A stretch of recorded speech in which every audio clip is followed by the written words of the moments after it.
Hey everyone, welcome to the third edition of our AceNgage webinar.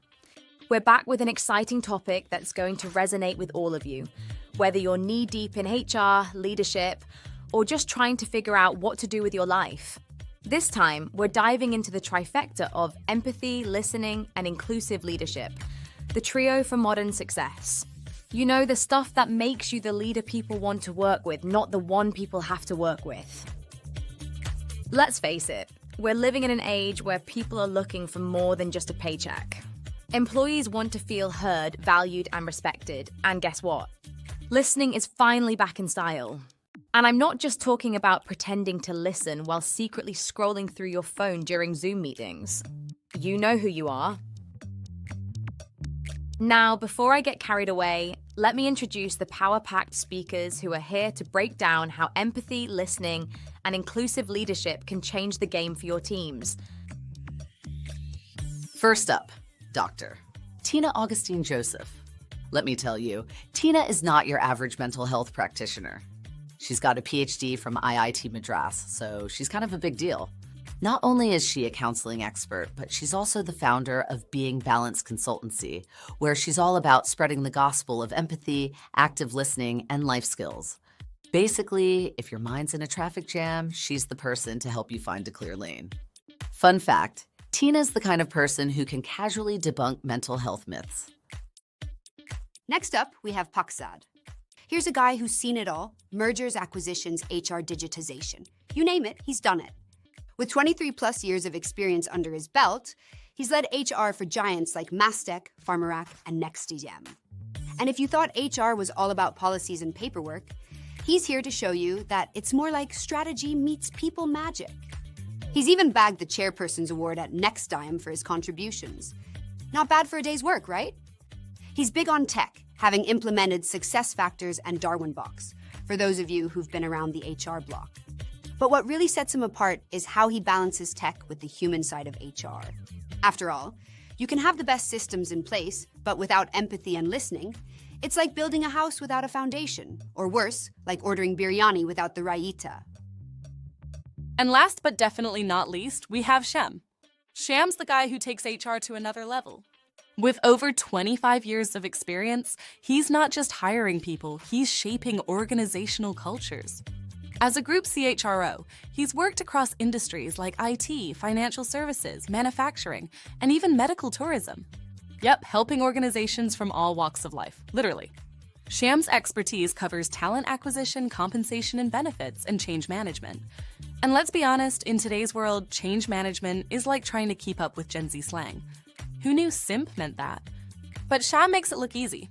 Plus, he's got a doctorate in HR management, so when he talks, you'll want to listen. Trust me, he knows how to get the best out of people. So, folks, grab your coffee, chai, or whatever gets you through the day, because this is going to be one insightful session. And hey, if you're thinking, is empathy really that important? Well, here's a stat for you. 79% of employees who quit say they didn't feel appreciated or heard. Ouch. Let's make sure that's not your team. Are you ready to dive in? Let's get started and make empathy, listening, and inclusive leadership more than just buzzwords. Let's make them your superpowers. All right, over to Krish and Ashana. Thank you. Hey, we're here. First of all, before I start, thank you so much for being a part of the panel. Really appreciate it. Very grateful. It is a very sensitive subject. Something that at AceNgage, we strongly believe that it is a very important virtue. But I think given what's happening, especially in the very recent times, it's obviously taken center stage. So yeah, I'm hoping that the conversation is going to be exciting, meaningful, and thank you very much once again for being a part of the panel. For all the people who've logged in to to this session, thank you once again. Eternally grateful. So what I'm going to do over the next 1 hour is to kind of ask each one of you questions. And then I'll pass it around the panel. So if anybody has any additional points to add, then make sure that we kind of you can also pitch in. But yeah, the first question, Teena, that's for you. And Ashna, thank you so much for being a part of the panel. No reason for me to introduce or not to introduce you, but yeah, let's have some fun. Teena, first question to you. I mean, in your opinion, right? Why is listening important? And especially today with the Gen Z workforce coming into being, with a lot of people in the younger generation kind of starting their careers. Given that backdrop, and going back to your experience, why do you think listening is important in today's day and age? Thank you, Krish, and that's a lovely question to start with. I would say we would, from my experience, we need to go back to how this generation grew up. So they grew up in an era where education system was being revolutionized. If I remember, we started activity-based learning, we started group discussions in classrooms. So they are used to expressing, they are also used to being heard. Plus, they are digital natives. Some of us would agree, the ones who came before this generation, at least we were at the cusp. We were entering and observing it. But they were born into it, which means they had avenues to express themselves. And Right. what is listening after all? It is a tool to also be validated. So I think validation is key here.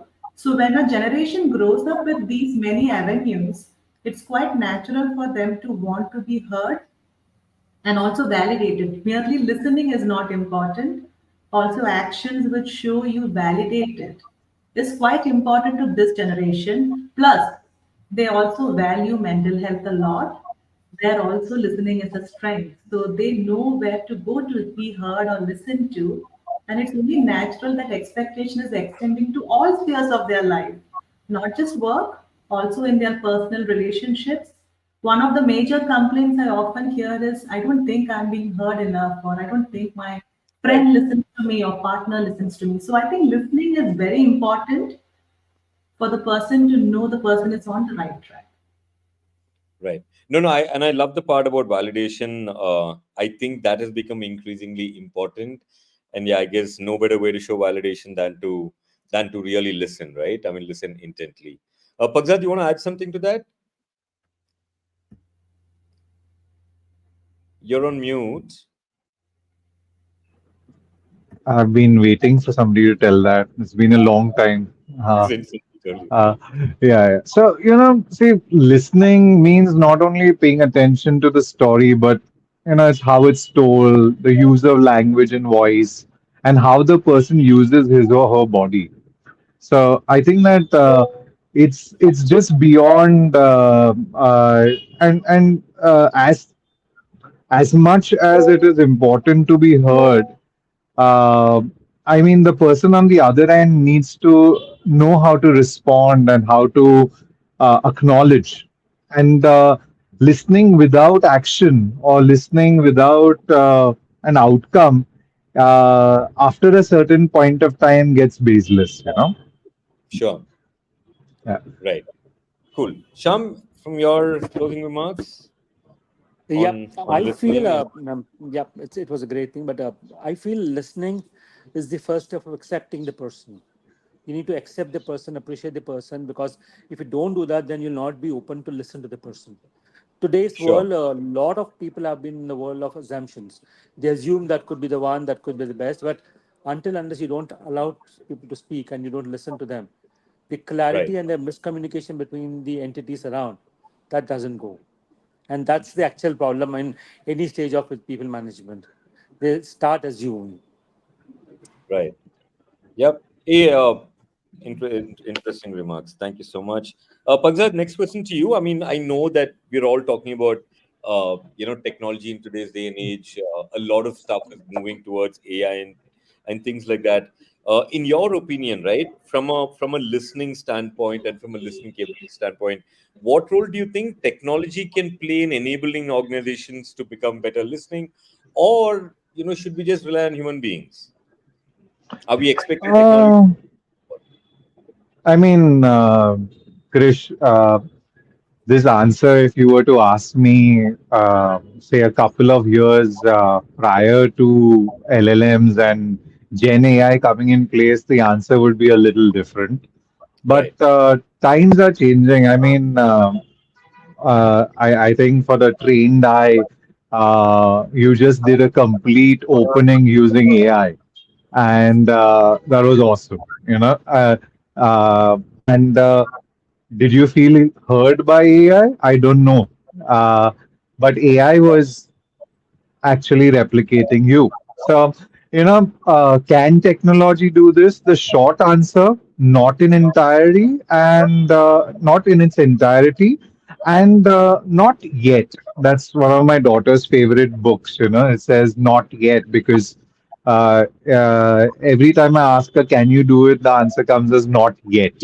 So that's a good way to put it forward. And now, before I go to the, bread and butter, it's more from a capability perspective. We live in a very different age and time with all moral restraints of technology in place today. Uh, without any of the moral restraints, technology can do a lot. Hmm. And if it was ever to go sentient, it would do it in a heartbeat. Okay. So Right. one thing you need to know about technology that it's constantly listening to you. Whether you like it or not, technology is constantly listening to you and tracking every move you make. Your smart device and assistant at home are constantly listening. They're learning. More than listening, they're learning simply by analyzing the elements of your voice and tone. Hmm. Devices with cameras are learning your facial expressions, your micro gestures. Everything is being learned here. Your Hmm. Wi Fi, okay, the most interesting part is this: your Wi Fi can narrow down your actual physical movement in the house by looking between the waves. So Wi-Fi operates on waves and beams, right? So it's actually mapping you in the house. So it's no longer geolocation. You have Wi-Fi in your house, you don't need a camera. It's looking at you. Okay, it's literally mapping you. And attempts have been made. Technology has been used in cases to because it was listening. Okay, so it's been listening to you, and I mean, coming to it, technology sees you when you're sleeping. It knows when you're awake, and it knows if you've been good or bad. So it's kind of like Santa in a way. So, but the only thing is, with its shackles off, Hmm. it can be a very scary affair. Like, for example, when you enter the office and your retinal scan, which is told to actually be looking at your attendance, is actually capturing your micro gestures, it's capturing your body temperature, it's capturing your mood, it's looking at retinal differences. When you sit in front of your computer is listening to you. It's with every chat that you are typing or email, it's assessing your mood or frame of mind. Right. It can analyze your movements, as I said, feed that into a large language model and a well trained AI on top of it, and it will ascertain your mood, it will ascertain your stress level, your capability, your productivity, your risk level to the organization, and anything under the sun. But as I said, that was with the shackles off and without any moral restraints. We still live in 2024. Yes, it's been done behind our backs, and definitely technology has moved way forward. But Sure. right now, in its current form, I think listening technology is restricted to survey based platforms with chatbot extensions, primarily. So all it's doing is capturing your input, asking you for input, so you feel it's listening to you, and it's churning out output based on if this then that criteria, or it's applying a psychometric logic which is keeping on evolving. Ask five questions, you know the world, so it's working on those principles. And secondly, I think what it's doing is it's generating a wealth of data which it enables you to analytically look at and enable decision making and corrective action. Okay, Right. so that's what it's doing. Lastly, and most importantly, it's extending the listening vertical. Like, in the sense, it makes people feel heard in some way or form. In this hyper connected but disconnected world, there's always somebody you can talk to. Correct. So, and frankly, to me, with all this in place, also, I don't think there's any better form of listening than somebody sitting across the table and listening to you actively, without judgment, and empathetically. I think these three factors are more important than anything. Yes, you feel good, and as I said, so we can wait for the rise of machines, but I don't see any salvation coming through till technology surpasses the Turing test. Okay, Right. so the I don't feel that it can enable you. It can be there as a trusted assistant because data never lies. That's Right. what they say. And but the final mile is where you come in. You need somebody warm across the table to listen to you. Yeah. So that's it, yeah, Krish. That's my few inputs on technology.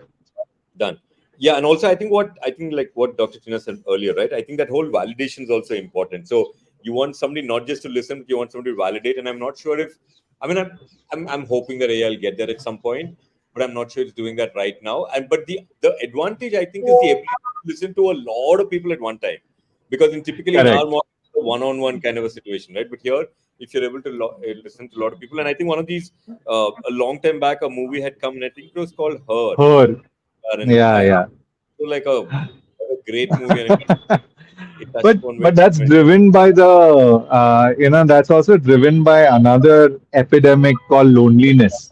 Mm, So that's a whole new topic to dwell in deep on, and the role of empathy in loneliness also is a deep one. So, and that's what actually the whole movie is about. It's loneliness and somebody being empathetic towards that loneliness. So that's a lovely movie. It's a good example of what I was saying. Yeah. cool. Thanks, Krish. Thank you so much.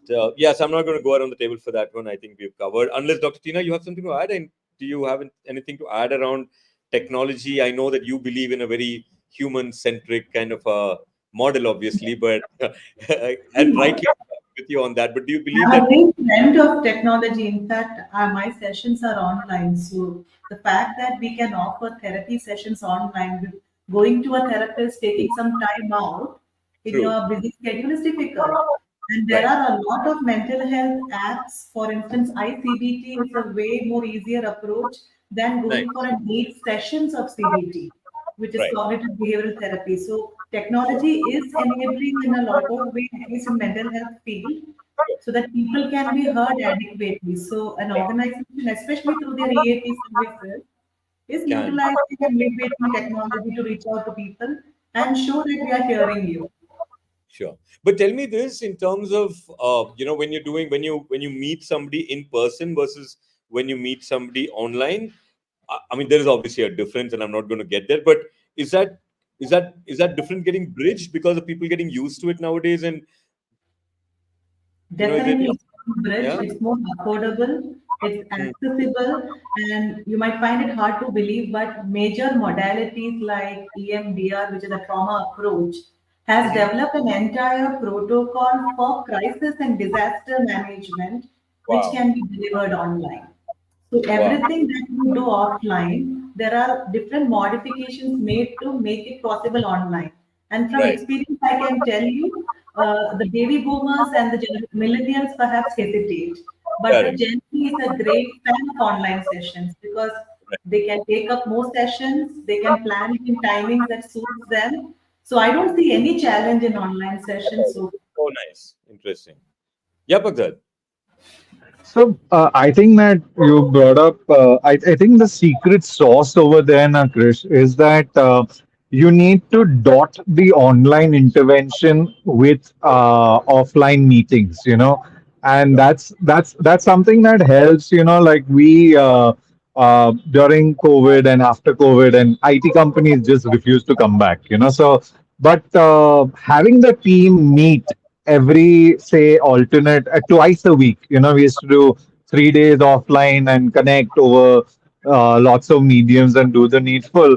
But the 2 days that we used to meet were more about conversation and catching over a cup of tea to bring in the human element to it. So Correct. I think that it wasn't about everything work related was done on the 3 days that we used to be offline. But anything that we needed to talk about, strategize, or evaluate was done face to face. So and it gave that human feel to it. You weren't just talking to probably AI for all you know in the future and not know about it. Exactly. So yeah. So, Sham, are you there? I don't see you. I hope you're there. I know you're having some technology challenges. Can you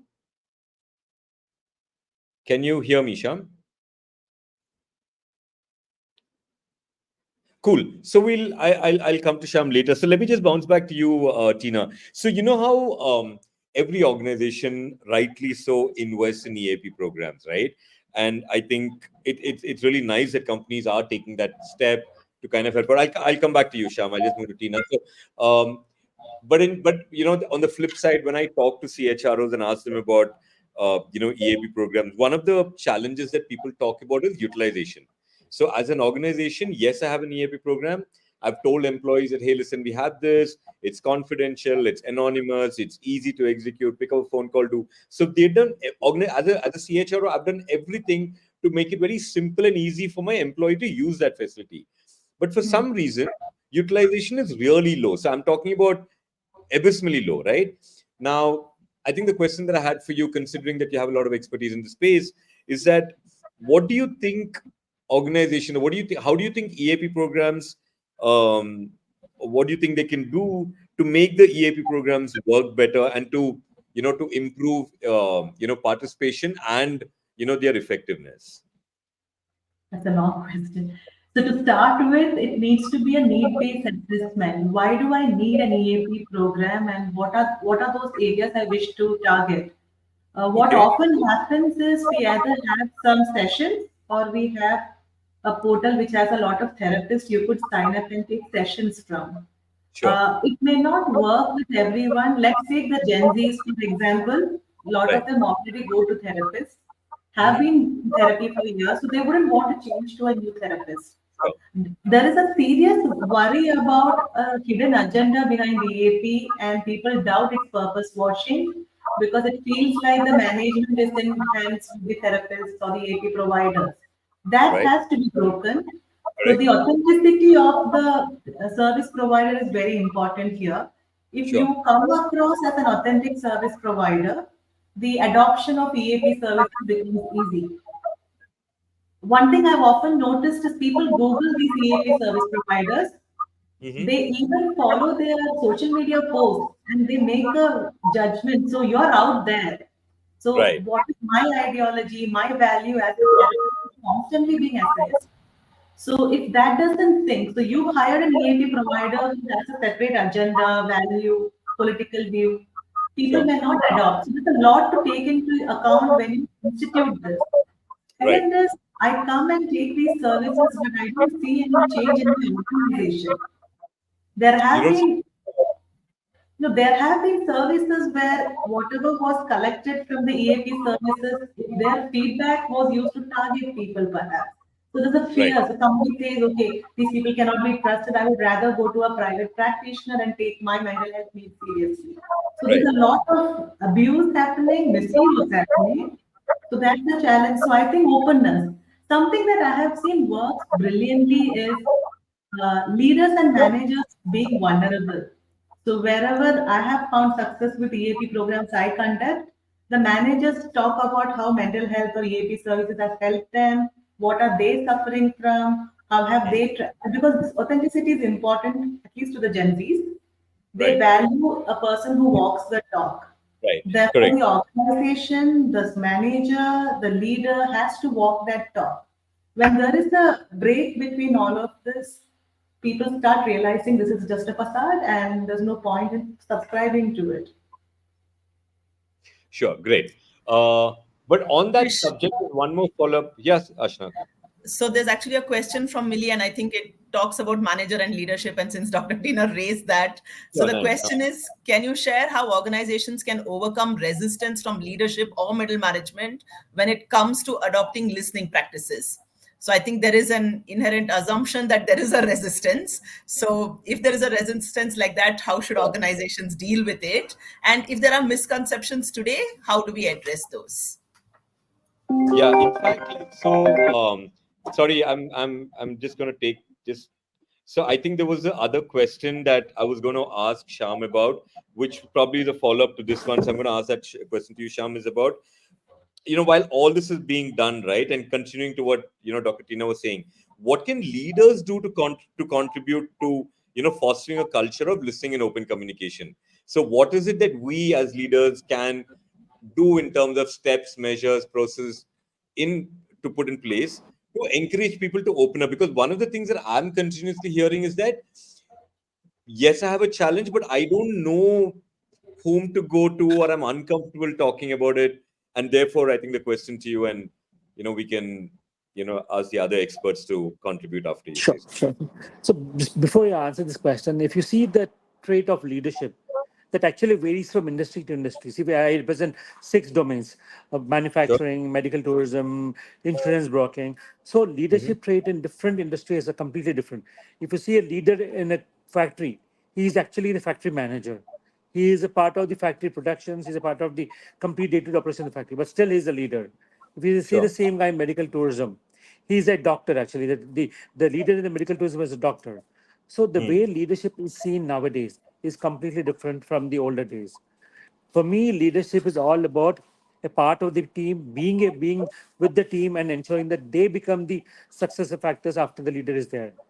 Trying to Right. empowering the team with you, who is along with you, and make them a leader, because you will definitely move up. But what happens to the gap in between you and the next person? That's where you need to fill it up. And that's where the succession planning is failing nowadays. Nowadays, Hmm. leaders are scared to create successes actually. Maybe reasons could be anything, but they don't want to create success. I'm going through 6 industries right now, but people are so scared that boss, मेरा job जाएगा. Job नहीं जाएगा भाई. Create a leader like you, and he'll Right. remember you all the time, and you will be moved to the next level. That acceptance is not there. That's missing actually. And that's where, if you see the market, the gap between your L2s, which is the leadership, and the L4 and L5 is too high. That's where the org structure of the pyramid is breaking down. Oh, Because I'm the live example of, I handle the Apollo team also. So it's a huge gap there. right. Right. Cool. Doctor, you want to add? Can, And can, going can back I to, join back in a minute, please? Can I join back in a minute, yes, please? sure, sure, sure. Dr. Chen, you want to add and go? I think Millie also had a question. So Yeah, so I was just thinking on Millie's question. So resistance is very normal, and I think we need to be more empathetic towards that resistance because it comes from a generation which perhaps wasn't heard or was made to believe this is one cut and this is how we need to follow. So something right, I often hear the medical industry say is it's a known fact you have to not sleep in your master's days. 20 hours logging is normal. But correct, nobody ever asked why is it normal? What happens if it is 15 or 14 or 13? Those questions are discouraged because nobody asked those questions and they continue to believe nobody should. So that sort of a generation being a leader perhaps is scared. And I always believe resistance is a sign of fear. You're scared of losing something. What is this person scared of losing? And if hmm, you show a return of investment, would you want to lose people because we don't listen to them hmm, and keep training new people who keep leaving us? Or would you want to have people who are engaged with this? It's an institutional decision, it's an organizational vision. Because listening definitely has a long way to go. You can control attrition. You will also perhaps learn something from a new viewpoint. So people who are not open, maybe there is a reason why they are, and I think tapping that is very important. Maybe not from internal resources, but maybe somebody from external who can talk about it, conduct workshop, teach right. what you talk about, show success stories. People will convert, and I think persistence has worked with a lot of organizations to adopt listening practices. Right, right. Yeah, And I'm going it's to not come to you, just Pakzad, listening but from middle management or leaders. I think it's across the organization, and that's something that yeah, needs to be yeah. inculcated. But I'm going to come to you, Pakzad, 1 second. But I think the one of the things that I'm hearing is that people don't realize that they need to go to somebody also. So is that a problem? Which means I think I'm okay. And Sure. so, and as leaders, how can we support that also, because I mean, if you look at data today, it's telling you a very sorry story, especially how, and India apparently with the current population mix that we have, we are supposedly going. We are in a 4 or 5 years from now. It's extremely high percentages that we're going to have from a mental wellness standpoint. But on the other hand, when you talk to people, a lot of people believe that everything is fine and I don't need to go to somebody. And therefore, as organizations, is there anything else that we can do? Pankaj, yeah, you want to go for it? I have unmuted. No, so I like Millie's question, so and I'll bridge it with your question as well, So I mean, see, many times I've landed up in this data. I mean, all I can tell you is that. And there's a reason why I get compartmentalized as a techno HR leader, because data speaks volumes. Okay, and the problem is that when you go to a leader and said your leadership sucks, or this gentleman, not this gentleman, but these are the facts that are coming up. He doesn't listen to me. He is not available for strategic input. Input is more important than output. Blah blah. Who said that? I was like, who said that doesn't matter. It's about whenever you're looking at something, to justify something, you need consistent input. So, Right. like for example, yeah, you need to be enabled to say that if this problem has come up at least 17 times in the past 6 months.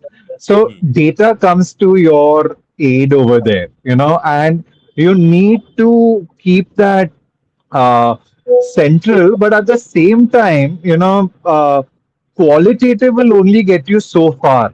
It's the quantitative will get you only so far. This many times this person said, these people said this. But in Right. addition to that, if you can layer a blanket of quality over it in terms of what was actually said, how it was said, so I usually used to pull up the crude input also. And if I get into questioning regarding saying, oh, who said this? I said, wait, instead of looking at the problem, let me show you the language used in the problem. And that would automatically kind of start churning in their heads in terms of saying that, okay, it's numeric, but it's quite hard hitting as well because you know who that leader is in the room because you asked for it. I didn't ask you for it. You didn't believe me. So let me give you a taste of it. So you need to get smart in terms of how to approach these situations. And I think somebody else also, Krish, has talked about where listening has worked. And, when I had first joined a company and I worked with them for 10 and a half years, one of the biggest grievance was working on all Saturdays of the month. Hmm. Okay. And I said, okay, you know what? I'm not hearing any noise. Though everywhere I would go in every alley of the company, Pakzad, do something about the Saturday. So I said, I've not heard anything, yeah. And that I've not heard anything was actually an implant to have around 50 people come to my cabin and tell me about it. Yeah. So, it's something that I said that learn to voice yourself. I'm willing to listen. So, you're right, that people need to remember that their voice has power. Correct. But the problem is that numbers help you become stronger, not only in terms of your data, but in way of putting your point across. Hmm. Hmm. And just as Mr. Prabija was known for removing Saturday working at Reliance, I mean, my small joy was removing alternate Saturday working at Next Time. And Right. most recently, they finally removed the only Saturday working. So, I mean, it's about getting together. People feel warm when somebody is listening to them, and collectively bringing something up also helps. I'm not Yeah. saying to start morchas outside your CHROs and CEOs cabin, so please don't get me wrong. In a constructive way, if you all can put it forward together, togetherness is a very important element when it comes to being heard. So whether Sure. through data, whether through human means. Yeah. So two questions are answered on the chat. Yeah. Yeah. Ashton, you want to pick an audience question and then I'll go around the table again? And then come back. No, you're on mute now. No, so sorry. While we spoke about what should organizations do, I think there's a question that Sejal herself is asking, saying, is there something that the employees need to do? Is there training? Is there anything that we need to do where employees use these effectively too? I'll take that. I think from an employee side, it's an accepted fact that mental health adoption is totally new for us in our culture. We rely on our family and friends, which is free therapy service. But there's always a difference between a friend and a professional.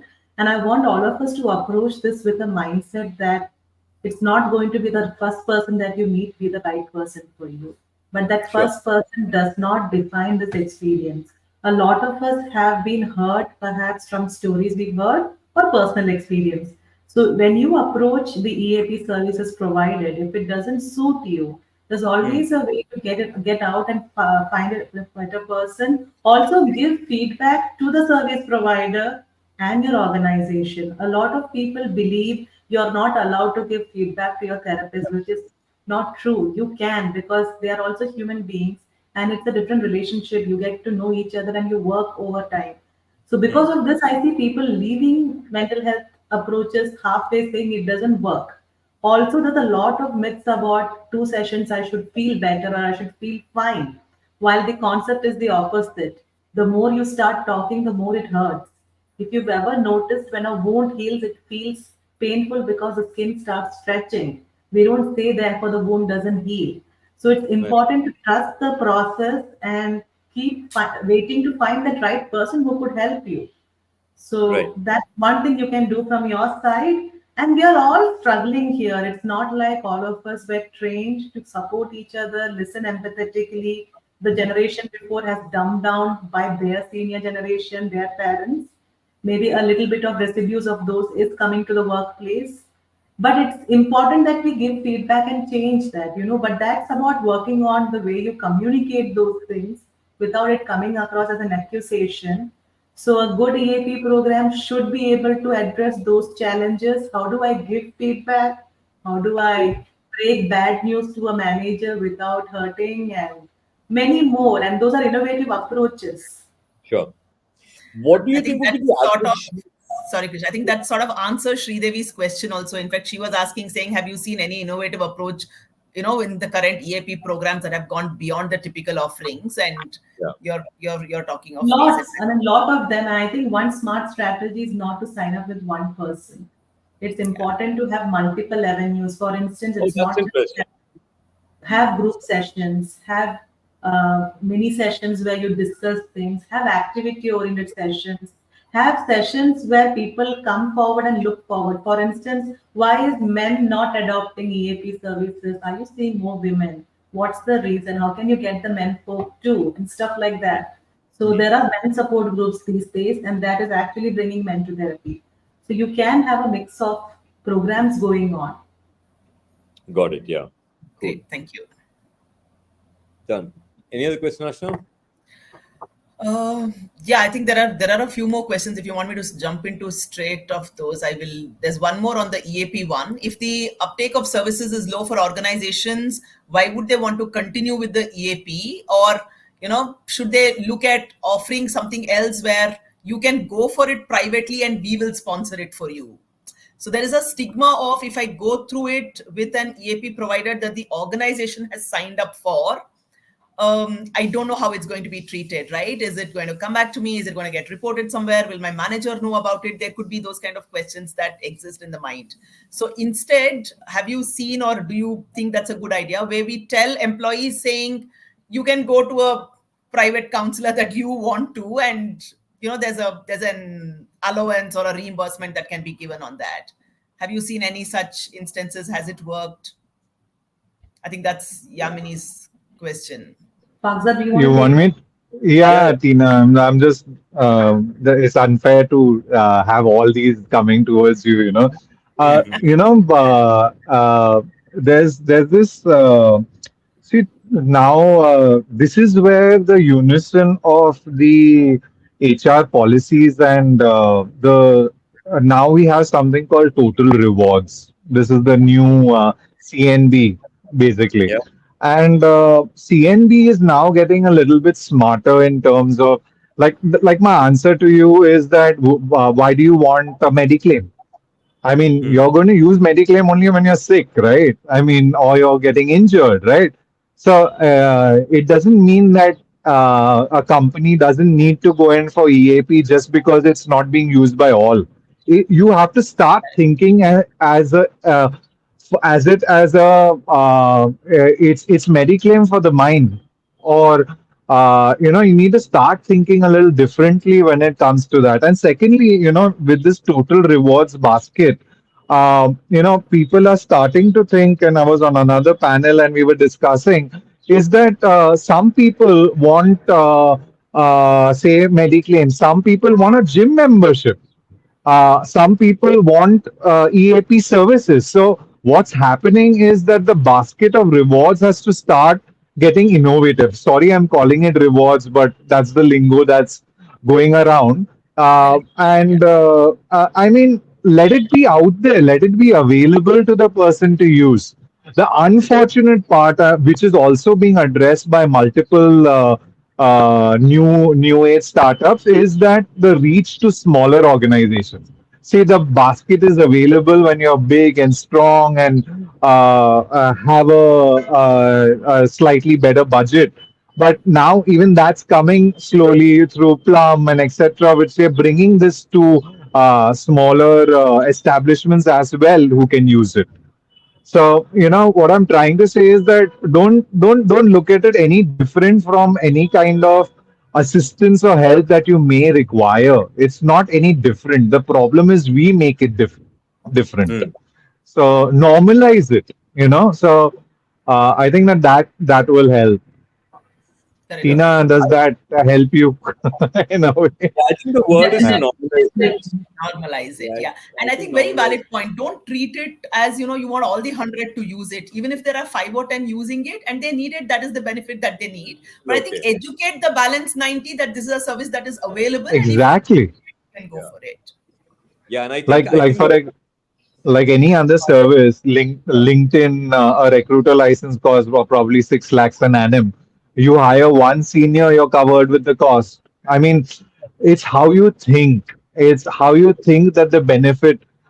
It's it takes only one untoward situation to cost the organization.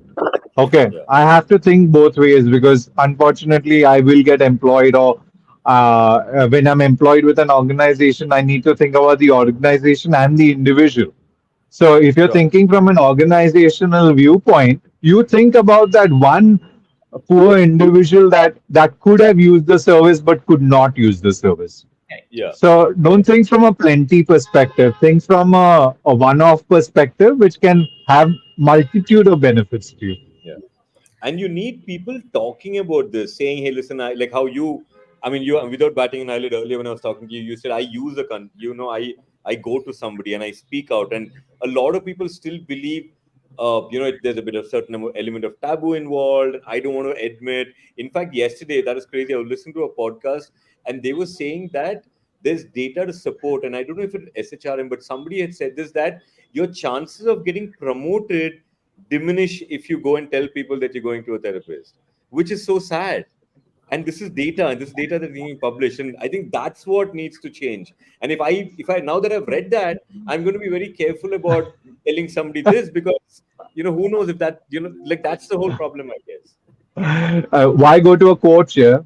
Yeah. Why go to a mentor? Why take a gym trainer? Yeah, why you're not capable of Yeah. working out on your own? You Correct. can't Yeah. cut your own hair. I mean, it's about how you normalize it. Correct. Yeah. Normalizes the So word. Yes. Yeah. So, yeah, so I have a question for both of you, right? So, what does it mean? Like, I mean, we've spoken about how organizations should be listening organizations, and I know that some of these questions, some of the response may be repetitive, but if you had to summarize and say, what does it mean to be a listening organization? If you want to give the confidence to your employees that, hey, listen, we are a listening organization, what are 3, 4 things that organizations and leaders can do? Tina, we'll have an Um, outsider first from you, and Yeah, then I we'll. yeah, think exactly, Tina. Yeah. it starts with the organization and how they communicate. For instance, when you look at leaders communicating about their mental health challenges and even their physical fitness journey on LinkedIn and other medias, it gives you an Yeah. idea of this person opening up and being vulnerable or sharing who they are. That authenticity is one way. The other is, like you just said, not penalizing people who come out and encouraging spaces.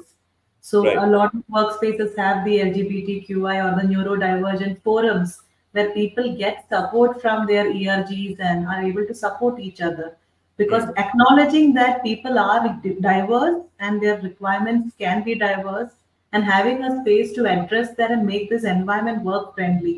These Hmm. celebrating these days, even for that matter, not just because it's a celebration, but because you really want to understand them. Having Right. forums where you hear from them rather than just hold a program for them. All those goes miles. There are organizations already doing it beautifully. There are Right. people where they have brought up the notice of leadership that certain people are averse to certain communities of people, and that has been taken up. So the Hmm. organization issuing newsletters and addressing those goes a long way. People need to know they are being cared for. Right. Done. And do you think surveys and stuff help to showcase that you're a listening organization, or are we reaching a point of too many surveys? Is surveys a method of listening? I mean, yeah. Survey is a method of convenience. Quantitative research is always convenience considering the number. Qualitative research, Yes. like impact studies and grounded theory research work, will tell you a lot more. So Right. having Okay. somebody to talk to your people, that also is a showcasing of listening ability. You come Correct. and Correct. talk to your employees rather than ask them to tick, because a Right. lot of questionnaires have biased responses. You ask what you want to capture and you Hmm. eventually show what you've captured. But when you have open-ended questions, a lot more comes out. It's Sure. tedious, but it definitely shows people you're hearing. Right. Cool. I think we've answered Akib and Shubhashi's question to some extent. But I Akib's think first Pakzad question had was something. that, yeah. Sorry, I don't know if Yeah, Pakzad had I'll something. just add to that, and I But won't. yeah. I like to relate things, So, I mean, if you ask me the question, how does an organization measure the effectiveness of Hmm. their listening practices, Correct. Yeah. brother? You know, uh, the measure is no different from a healthy relationship. Okay. Maybe you can take with your partner or whatever, One gets into the relationship because one feels heard. Okay. So you can equate that to attracting talent. One stays in the relationship if one continues to feel heard. So Hmm. that's more about your retention. Sure. One excels in what they do when they feel heard. That's recognition. And one is able to improve when one is able to voice their own improvement areas.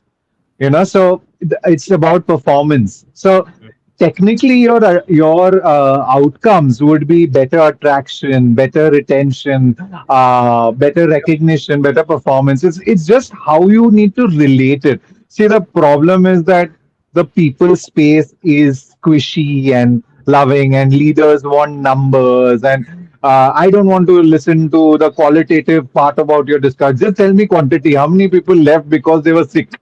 How many Hmm. people left because you got the supervisor? Yeah. Why not get into the depth of that conversation a little more deeper? Quantity, yes. Quality is as important. And above all, it takes two for a relationship to work. So the one that's doing the listening is as important as the one being heard. And many a times organizations don't focus on making good listeners in the organization. Hmm. So I've never heard of. Have you ever heard of somebody spending on the ability to listen? Yeah. Maybe an organization wants to spend on that. Yeah. Maybe and see the merits in doing so. Yeah. So Like. I was fortunate enough to be trained by Accenture in as part of their assessment center program. But I Uh, learned listening at so many levels. Why do you have two assessors in a learning center? One is observing while the Yeah. other is asking. So he is not only capturing the quality of the answer, but he's seeing the quality of the person that's doing the answering overall. And lastly, a good trained listening at the time of joining, during the first 90 days, regular intervals, and finally when they depart makes such a big difference, that's being heard throughout your life cycle, not just at one point or the other. No, Yeah. in fact, like I Thank you. think job description should say, like I think a lot of job descriptions would say ability to work under pressure. We should move from that to move it to ability to listen. Because it's something as Uh, basic as that. I don't think everybody. Very frank, why not have it as one of your core competencies? Yeah, So, your behavioral competencies, I think in one of the organizations I work for, we built it in because people were just not listening, yeah, yeah. but we put it under the guise of communication. So, Mm. because it gets wider. Yeah, So, yeah, yeah, It's I yeah. giving just me an wanted to idea that add we should have an something. award for the best listener, I guess. So I yeah, just wanted to add Why something. not? Why not? Why not? Yeah, yeah. Go on, yeah, Tina. doctor. No, so I remember that this is, I can't name the organization, but they came to build a leadership module for empathy. So they wanted their entire leadership team to take a 7-day workshop retreat experience to understand empathy, and exclusively empathy, nothing else. And it was one of the first time we developed a module like this. And I was curious, Interesting. they come from the health industry. So they said how important it is for them that they were starting a new hospital and they wanted everybody. And also, this later went and got implemented for even the staff, nurse, the Right. watch, Very good. the security, everybody. They said we want to be an empathetic organization. And this Uh, is the first time I saw somebody invest so much yeah. to be empathetic. No, I'm glad you said that because somehow Um, I think some of these are very inbuilt. I didn't know that you can train somebody to, I'd always think that, well, you just born with. Some people are, some people are not. But I'm glad you. I'm with it. I'm with you on that, Chris. And I always wonder, can you teach somebody to be empathetic? Yeah, It But was a at the good same time, yeah, I'm yeah, glad. at the same time, there is this whole philosophy, fake it till you make it. Okay. Mm, And I've seen this at work, so, I've seen this at work with some people, and it's horrible to watch sometimes. But after a certain point in time, when that faking becomes more realistic, and sometimes when they see it work, they're like, oh, correct. empathy works. Yeah, yeah, So I think that you got to give it a try, and then it becomes it. But you're right. Some people will never get it. Some people will absorb it. Some people will at least be aware of it. correct. Yeah, So I think that there are three parts to it. So yeah, you're right. It is the sum total of your life experiences that makes you who you are today. It's yeah, not a training. that is But true. yeah, fake But it till you make it. uh, No, but cool, having said Ashish, that, before I interrupt you last it is question, a trainable it is a skill, trainable. Pakzad, and Dr. Tina does enough of it. We do enough of it. There's one After last one from 23 years, I'm a little divided here. There's a follow-up question Yeah. from Diti, and I think it's an important one, right? I think one of the struggles that organizations, managers, leaders go through is when there is a conflict with the business objective. So let's say there is something that somebody is not achieving, and there you are expected to be empathetic but still drive performance, etc. Good one. So what are some of the steps that can be Very done good in a question. situation like Yeah. that? Um, I have an answer, but I'm going to give Dipti a go. Yeah. No, no, you can go ahead, please. Yeah, yeah. Okay. So this the current scenario that's going on right now, and every second post on LinkedIn is about empathy, and every second post is about how bad organizations and evil organizations and blah blah blah. Yeah, I'm absolutely empathetic towards it, and I mean there are always two sides to a story, but I don't want to get into that. But the important part over there is that uh, what is the problem? The problem is workload. So, and the organization's problem is that, do you have the right resourcing to deliver the right results? And the most important piece between these two is make money. So I Okay. think that the element that needs to be addressed, or what we need to look at, and this is where HR leaders need to step up their game, and instead of spending money on bhangra and navratri and all of that, spend it on actually spending time with the leaders to understand what is the threshold of work. How do we look at giving equitable work in an equitable time span which a person is able to complete, and let's see what we can cut to arrive there. The other Sure. element to debunking this myth between organizational objectives and what was it that we said, business Empathy. objectives and empathy, uh, Empathetic and I think yeah. is conversation and dialogue. See, as an employee, you want this from the company, you want that from the company, you want perks, you want that good coffee machine, you want everything. But to get everything, you have to give everything. So Hmm. understand the I think that conversation with the employee or with certain core employees in terms of saying that what is it that as an organization we want to achieve. See, if you're going to be in the strategic driving seat without knowing your people, it's going to be a problem. Yeah, it's like the NASA rocket taking off. Trajectory specialist is going somewhere else. The rocket, the fuel supply is going somewhere else. So I mean, you need to take your people along with you. You want this to get from year to year, this is what it's going to cost. Can we do this together? Are you ready to give this to get this? So, Right. like if that dialogue can happen, so expectations, see, then the question comes that, oh, but if we do not make the business profitable, how am I going to give you what you want? Yep. So it's about, it goes back into a lot of philosophy and psychology of needs, etc. But that time is more well spent than trying to drive engagement using events. The Yeah. engagement on transparency and communication with your employees and saying that we are in this journey together. You know, let's board this train together and let's go together. That makes all the more difference, because see, outcome, everybody wants looks at input, but it's the outcome that matters. Yeah. Yeah. No, in fact, a lot of times when we, like, you obviously know the kind of work that we do, right? So when we go to organization and tell them that we're getting a lot of negative feedback about this particular manager, people are saying that he's abusive, all of that. Sometimes they come back to you and tell me that, but he's a top performer. I mean, his team is getting the maximum scores. And I'll be like, but that's going to be short lived. You can't sustain this kind of an atmosphere in an organization because sooner or later, while yes, maybe, that's top performing, but sometimes if you're looking at from a from a person who's not really worried about the people actually looking at the money, then he's like, hey, listen, I'm getting the best out of the team. So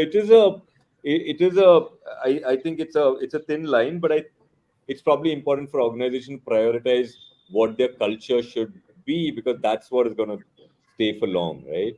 IQ driven is Yeah. not EQ driven. People Hmm. mistake IQ to EQ. He is Hmm. great or she's great, but doesn't have the EQ. Is that Right. impacting your people?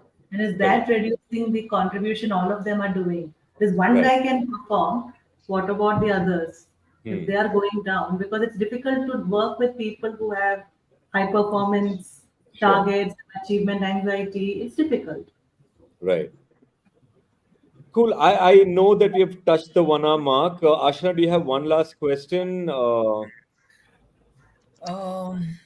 Yeah, there are, I think, few more that we didn't answer, so we will have to go back to them and answer that later. I think Right. Akib has one which says empathy becomes a measurable performance metric within an organization. How do we, sort of prevent it from turning into a scripted act rather than a genuine practice? So I Yeah, but think I a think, lot of organizations now have started measuring one-on-one connects, etc. yeah, So it should not become a script or a tick yeah. in the box or a formality. How do we still make sure that it is genuine and practiced correctly? Going back to what Pakzad was saying, that you fake it till you make it. So as you keep doing it, you never know. One day you'll start seeing good results, then it becomes the habits. I guess that's how. But I actually this is one of the common challenges that effective organizations, so there is a difference between being a listening organization and Hmm. wanting to be seen as a listening organization. Very Right. true. Okay, so most of the organizations, as he's rightly saying, they'll put up tons of they've hired copcom people that are going to make videos and of one genuine person and then apply that same model to the rest. And I know areas where they're gaming Glassdoor these days. I mean, it's so worrisome that Yeah. I hope that everybody knows that everything they read is not the truth Mm. on social media or elsewhere. I'm giving that as a given.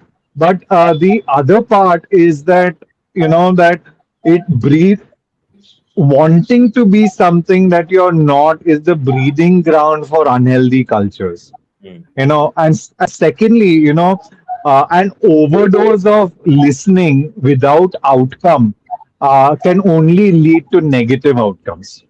Yeah. So like in the sense, if you're, as you rightly said, like if you're going to go back and you get a response which is going to say that, oh, he's a top performer, 70% of the revenue comes from his team, what are you going to say? Like Right.